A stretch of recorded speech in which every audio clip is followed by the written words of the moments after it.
Good afternoon. My name is John Presco. Come to you live from Springfield, Oregon. It's 1:36 p.m. on July 2nd, 2026. 2 more days before Liberation Day. Yay. Well,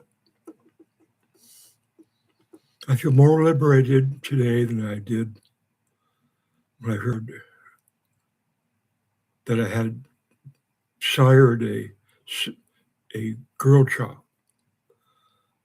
And she found me and her mother through a web page that Stacey Perot put up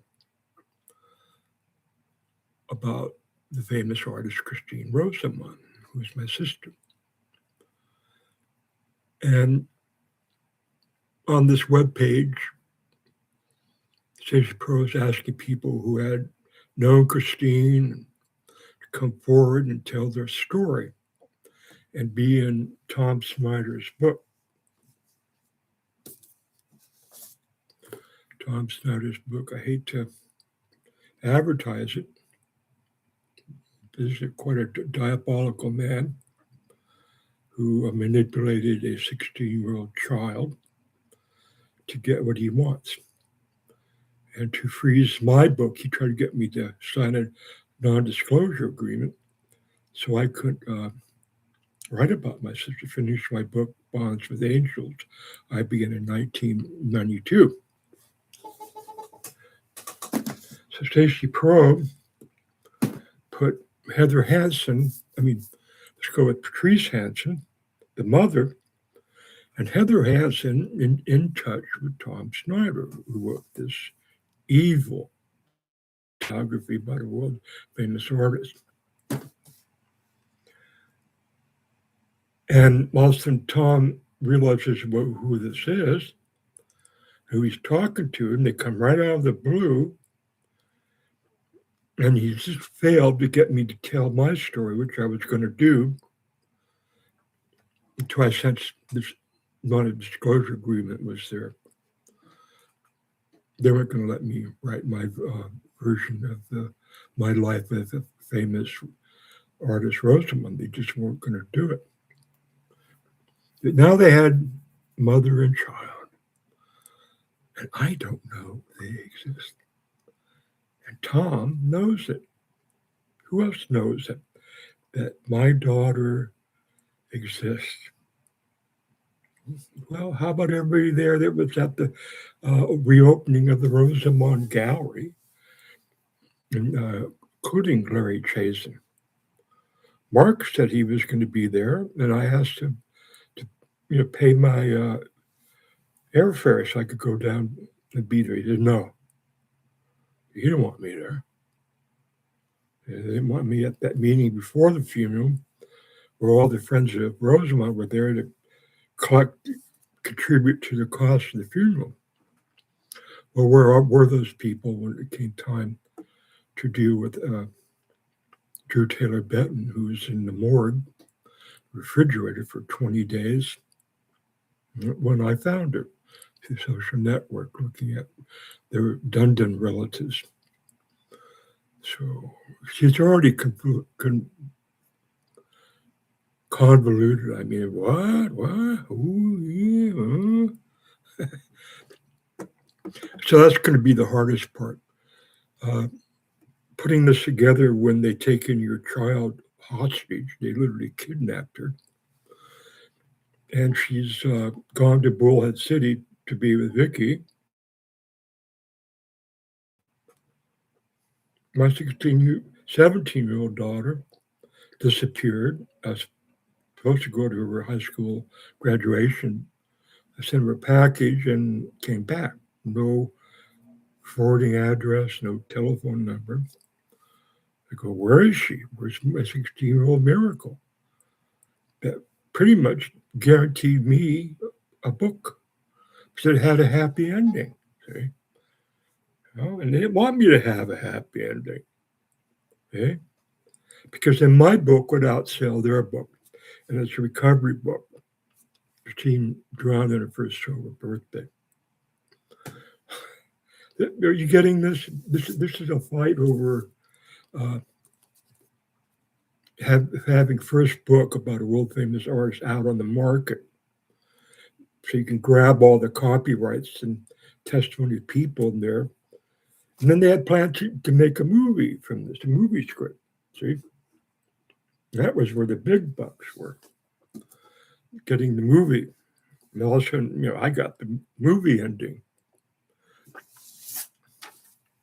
So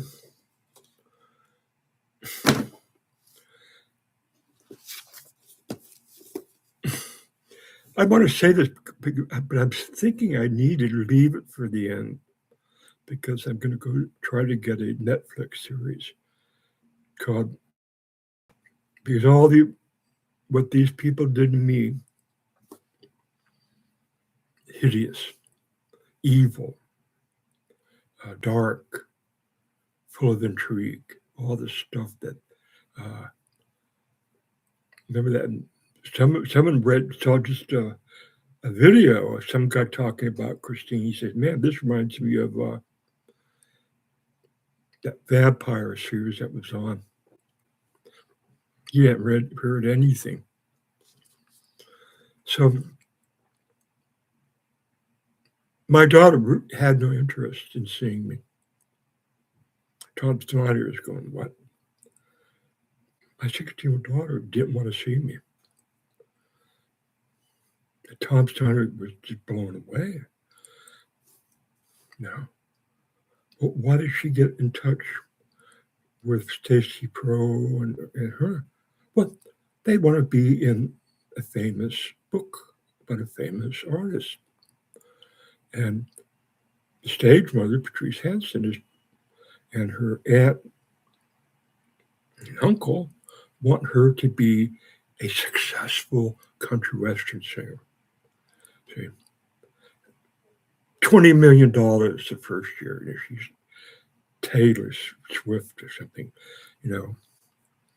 And her father, just doesn't fit into that. She doesn't want to share the limelight with me. Oh, yeah, but she owes her mother and her aunt and her brother a lot of limelight. Yeah, come on, we'll just take over the whole Rosamond estate. Okay? Not include my father. Are you for that? Just me on me. It's all about me. Heather Hansen, the movie star, the folk singer, the country western singer, movie star. Okay? And everybody goes, "Yay, Heather! Now you're talking. Now, yeah, uma numo." That's my daughter, and that was her then. That's her now and forever. And in making a new friend, Crystal, I became aware of that. Her daughter, Avery, was kind to me. She helped me walk back to the car from the gay pride meeting. She hooked her, arm in mine. She actually said, I'll catch you if you fall. And I felt faint. I said, oh my gosh, someone's going to help me. We went to the Grand Canyon. I fell behind it, and Bill Cornwell rushed ahead with my daughter and grandson. And my grandson looks back and sees me falling behind and said, wait for Papa! Wait for Papa! See, so in considering if I could salvage relationship with him, because he's not, the movie star racket, maybe I can, but no, because I'm going to imagine that I'm going to be electrocuted on July 5th at San Quentin for killing 5 teenage boys and eating their heads that I have stored in the icebox. Yeah. all over for me. I had a trial and everything, and the mothers of the boys accused me of being a monster. Yeah. Yeah. But my life's over. Okay? Going to be 80 in 3 months. And Crystal is suggesting that, yeah, it's near the end of your life. Don't you think you should try to be with your daughter and grandson so you can have a happy ending? Nah. Mm-mm. See, I've seen a lot of news stories where the daughter of a serial killer will come on the screen. Hi, father, they're gonna shoot him with a lethal injection tomorrow. I love him so. He's innocent. He's innocent. How could they do this? He's a beautiful man. They don't know him like me. He didn't kill those little girls. No, no. It's not my daughter. Yeah. They made up things about me. They depicted me as a monster. Okay? To make sure that when Heather Hansen, teen, uh, what do we call that music? Oh, yeah, teen country music star. Yeah, climbs that last mountain. Yeah.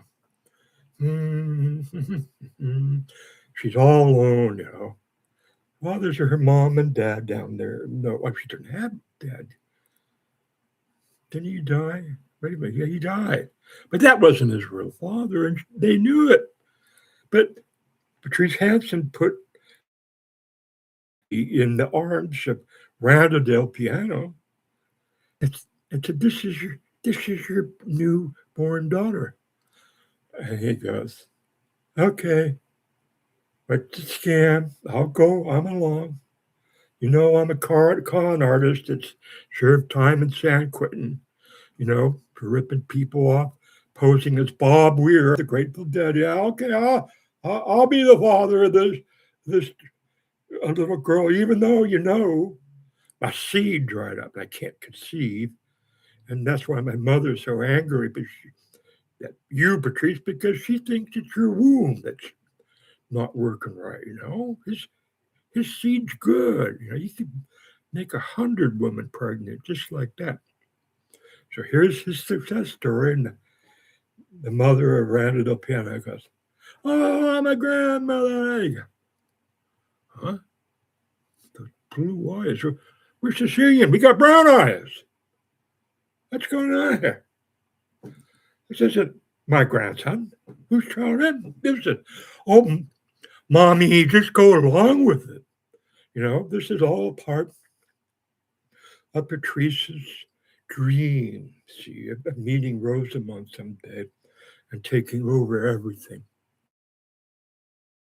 Oh, okay. That's okay. Go for it. What are we talking about? $20 million here? So, this is real, folks. What happened here? I got these papers in here. Oh, okay. So when Stacey Pearl came out with a webpage, she said this woman, Sandra Faulkner, will be writing Christine's autobiography. And she said that Christine read this book called Love Match and was looking at a picture of Sandra Faulkner. And she said, oh, she looks a lot like me. I'm going to call her up and see if she wants to be a co-author of my autobiography I'm working on. And I've seen it. It's about 275 pages. Most of it was handwritten, but there was some typing in it. I only read the first couple of pages. So it's a story about lesbian tennis star. See, Navratilova meeting this beauty queen in Texas. and they became lovers and they got married. There was a lawsuit because the beauty queen accused Navratilova of using her like a sex slave, doing all the housework and all that. And so when I saw this book, when I saw Santa, I think this book was up on the Rosamond page in 1997. I think. But I looked her up and found this book. And I wrote the judge. I said, this is outrageous. There's no proof that Sandra Faulkner knew Christine, talked with her, interviewed her. And if there is, I want to see the notes. I want uh, Sidney Morris, executor, to get those notes and say that they're a part of the state and they belong to my nieces, Shannon and Drew. Therefore, their plan to write a book, uh, make movies all null and void because it was started or mostly written before Christine died. Uh-huh. Before Christine died. Therefore, it's a part of the state. What they're trying to say, my brother said that Shannon and Drew are getting no money. I said, what do you mean they're getting no money from the book and the movie? Well, he hated. Uh, all my life when I asked Mark a good question, it's none of your fucking business. Just stay out of my family business, you fucking imposter. You're not my brother. My father said you weren't my brother, his son, which is true. So, stop being around the bush, John. See, remember, just think Netflix series, okay? People are going to be glued to their TV going, what the fuck is going on here? Got a world famous artist and, dies somehow. And her daughter almost died, but she survived somehow. And now these outsiders end up with a story in the movie? Huh? This is usurpation. This doesn't sound right. Yeah, it doesn't, does it? So I said to the judge, this book is about a lesbian tennis player using a 11-year-old boy to get to his mother, who's a beauty queen. And I believe that doesn't quite say that here, but let's see if you can read between the lines. And what, there's going to be a lawsuit? See, these are words that could have been this book. Sand Faulkner could have finished the Rosamond book. Remember, Christine has got her autobiography. They showed it to me. And I'm working on mine. Now just take Christine and my autobiographies and put them together. There's your book. The teacher of Rosamond, an artist, a poet, architect, philosopher, biblical scholar, hooks up with the uh, last words of Christine Rosamond, and we come out with a book. And oh my gosh, look at over here, enter stage right. It's my granddaughter Heather. Oh gosh, she's so cute. This is a teenage girls around 16, 17 are diabolical. They really are. She doesn't want to be that. She doesn't want to be, third down on the totem pole. See, she wants to be better than Christine and better than her teacher brother. See, she wants to eliminate us. See, she doesn't want to compete with Drew Benton in any shape or form. And I asked her mother, and my daughter,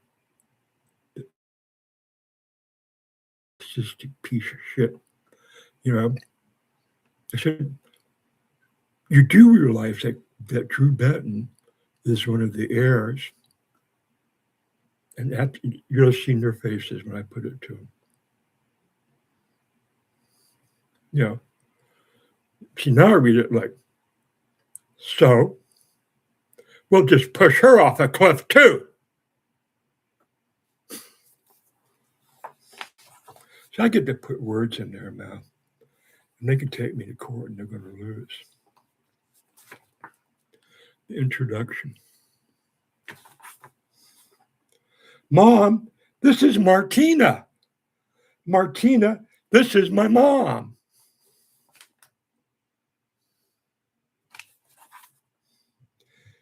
Eddie said, Eddie is my older son.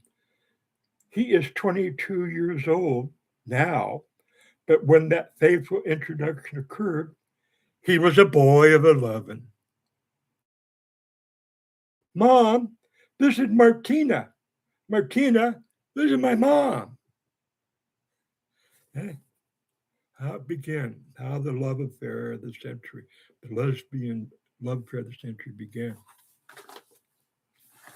It was early spring, March 1982, when Eddie was serving as one of the ball boys for a doubles match at the Bridgestone World Doubles Championships, which were held that year in Fort Worth, Texas. With his shiny flaxen hair and his precious smile, he was a charmer. He was always comfortable with adults and found Martina to be a champion who loved children. Who loved children. If Martina was a 75 and he was making a play for a young, beautiful man using his children, would he be called a pedophile, homosexual, evil piece of shit? Mm-hmm. But it's lesbian people. They're the salt of the. They're so good. They would do something like this, would they? Yeah.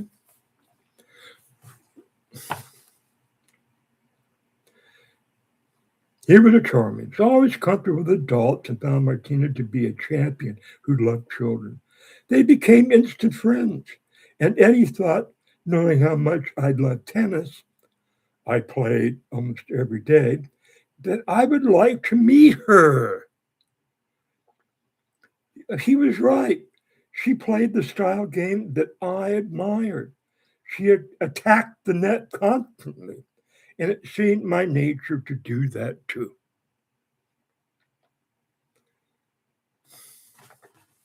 Now, I get to suppose here what really happened. Here's Martina, this match, and 11-year-old ball boy's got flaxen blonde hair, looks like an Adonis. You go, God, that's a beautiful boy. Gosh, And then during a break, the ball boy goes over to talk to his mother in the stands. Wow,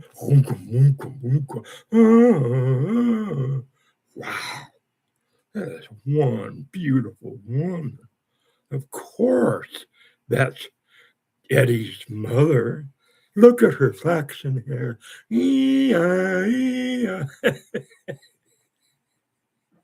So, Martina knows how to play a chord, right? So,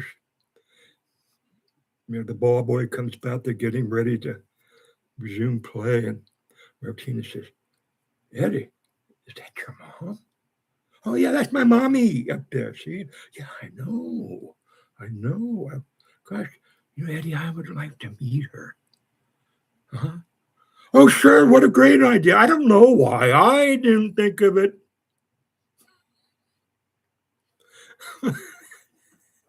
This is way too long. I'm not going to get it all in. So back to this book.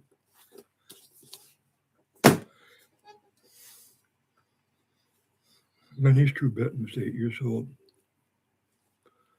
when her mother ended up in the ocean. And There exists no testimony of Drew Benton. She died at 42, and she did not tell her story and version of what happened out there, how her mother ended up drowned. That's really upsetting. I blame my daughter and her mother and her aunt, her uncle, Uncle Craig. Heather told me that they used to do a lot of conversations with him, drinking ice drinks, liquor, alcohol. He didn't have any friend. He didn't talk to anybody. Didn't have a lover. Lived out in the shed. But he befriended my daughter. He finally came out and said he's a homosexual. No, but my daughter was his only friend. And he was an alcoholic. And when he learned they found me and never had sobriety, he goes, oh, he's going to find out that I'm an alcoholic living out in the shed in back of their home. Having these long conversations with Heather, my niece. I got to get rid of this guy. Hey? Is it possible to cure? Mm-hmm. Yeah, it does. So I found the only testimony, written testimony, what Drew said at the scene of the accident. But it was, my mother said, Christine killed herself. She did a woman that put rocks in her pockets, what's her name, the writer, come to me, basically walked into the ocean. And she said there was a party out there, and there's plans to write a book and make a movie. My mother told me that about 2 months after her daughter drowned.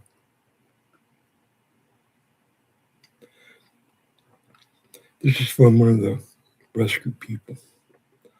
I was one of the first ones on the scene and could see the body of yards out. I just got into my wetsuit and was headed down the trail when a little girl came up to me. I learned later that it was Christine's youngest daughter. She looked up, barely holding the tears back, and asked, "Is she going to make it?" I said, "I don't know, dear, but it doesn't look good." I still remember that little girl's eyes.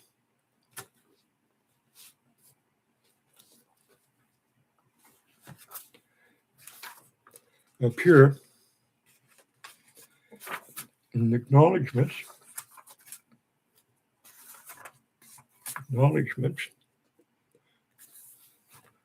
it says that Cassandra can we read it? For her discerning comments on early drafts. Now, Cassandra Dundon for her tireless research on water safety and shoreline risk. You know who Cassandra Dundon is? Huh? Seamus Dundon's wife.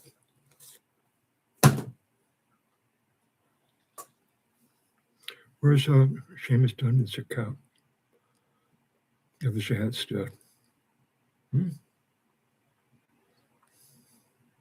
How come no one put them down in the same room and said, okay, we want to start with putting them in a separate room. No policeman or detective questioned Drew Benton or Seamus Dundon. But here's his wife who wasn't there. Got 2 boys, Vicky's grandsons. But they're the children that were down there. Hmm.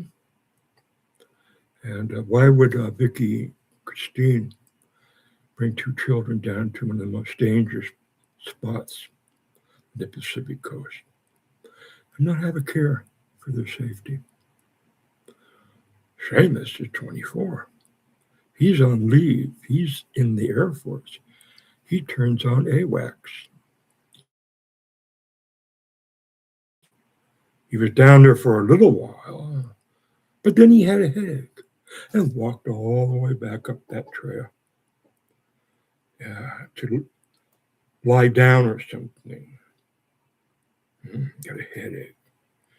Leaving Drew, the child, down in a very dangerous area, leaving Christine and Vicky right next to Drew. It says Christine sat down with her back to the sea and said, "You know, if a big wave came, I would drown." Shannon Faulkner wrote that. I think it was in the Pine Cone. Maybe it was Detroit. And I read that and I just about choked. I said, "Are you fucking kidding me?" I heard famous stories how protective Christine was of Drew. They were at a lake camping. Christine would not let Drew anywhere near that lake. We're talking about a calm, pristine body of water that with a gradual taper. It wasn't a big drop like at Rocky Point. And it says here there's no beach. My area, Rocky Point, has no beach at all. It's just rocks dropping. And you could see these rocks drop 200, 300 feet like this. You know? But Seamus Dunn is not there. He's worked out in the Air Force, exercising. He's at the prime of his life. And if he hadn't had that headache, then he might have been able to save Christine and Drew. Okay? Both could be alive. If he was right down there in that very dangerous cove, but he wasn't. But his wife returns there. Huh? She interviewed some of the rescue people that were down there. Why? Why?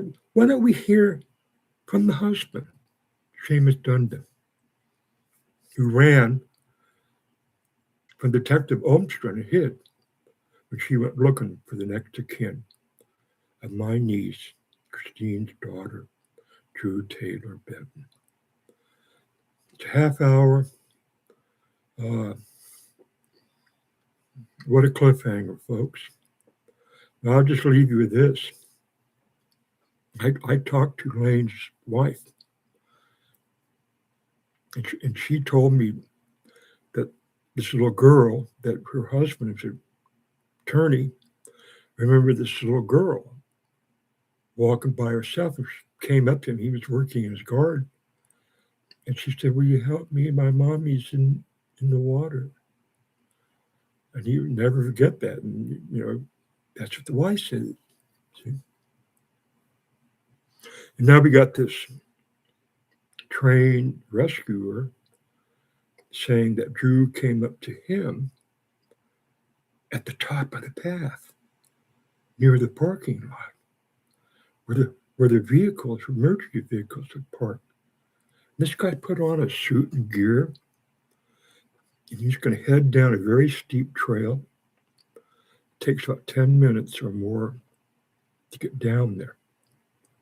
You have plenty of time to see the waves hitting in that cove and shooting 100 feet in the air. You can see it from the guest house, folks. That's why this house was built there, because the waves are funneled down this funnel and hit this wall and shoot up in the air. It's a spectacular sight. Many guests in the house would stay in the guest house that had a big picture window looking down at that wave hitting and shooting up in the air. Seamus said he saw it. I recorded it.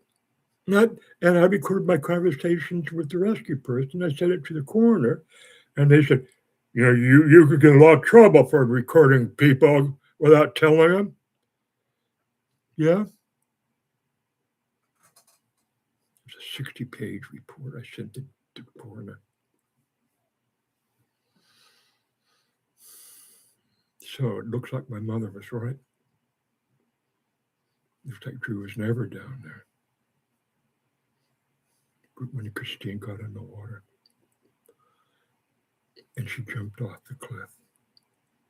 That's what it looks like, folks. How many years has it been? See, my daughter froze my investigation. Okay? It's afraid of losing her. Seamus Dundon played that. And I'll get Cassandra in court to prove it. I will. You take care, folks. If you have any doubts about the ocean or anything, right, what people say about the ocean or say that it would happen, take it with a grain of salt and say, wait a minute. I want all the information so I could keep my 8-year-old child alive. So let's go back to what Christine allegedly said as she sat on that final rock with her back to the sea. If a wave came right now, it could take me out and I will drown. And if I was there, first thing I would have done was grab Drew and get to high ground. Because maybe Christine is a prophet of some kind. See? Christine has no care for Drew, none. I could drown. I could, if a wave came out of nowhere, I could drown. I don't care about Drew drowning. Oh, I don't care about Vicky drowning either. How about Seamus if he was really down there? Because he makes up another story. He's off looking for lizards to stay warm. I says, what? I thought you had a headache and we're up in the house. And then you heard these voices, but you weren't sure because the wind was blowing. And now you say it was cold and the wind was blowing and you're running around looking for lizards and you left the party, you've left the 3 women down there, that dangerous cove by themselves? Are you crazy? Are you fucking out of your mind? Stay tuned. My Netflix audience is going to be 30 million to begin with. It is. And I will have my revenge. I will hire the most powerful attorneys in the world. And detectives. Got it? And everybody who's related to me that didn't show up, knowing Drew Benton was in the icebox for 20 days, are going to have a very bad life from here on. No miracles, no reunions. Just pretend that I'm going to go to the electric chair on the 5th, I don't give a shit. My life's over in 3 days. Fuck you. Just pretend that. And know what's in store for you. I will not have a heart like you wouldn't believe. I will have no mercy. Got it? I will make your life hell on earth, including Heather Hansen, and especially Heather Hansen, because she went to that gallery without contacting me. And my aunt said, I got a picture of your daughter at the gallery. I said, what? Oh, yeah. Now, she doesn't have the Rosamond ass What are you talking about? I got a picture of your daughter, 16-year-old daughter, taking up the reopening of the Roosevelt. She was there. Oh, yeah, she was there. But you weren't, were you? See, I mean, you know, Aunt Lillian, you know, when I introduced Aunt Lillian to the Dead Betty Hour, another 10 million audience right like that. I'm going to bring these people out one at a time, week after week. And I'm going to be rolling the dough. The money, it's just going to rise like that. I'd be like Uncle Scrooge. Oh, wow, look at all the gold coins I got.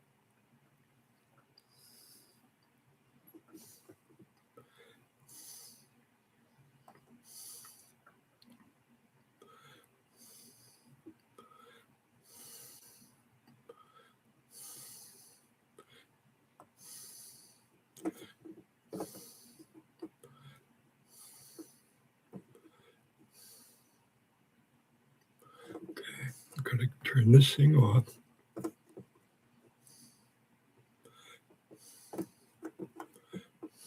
Okay.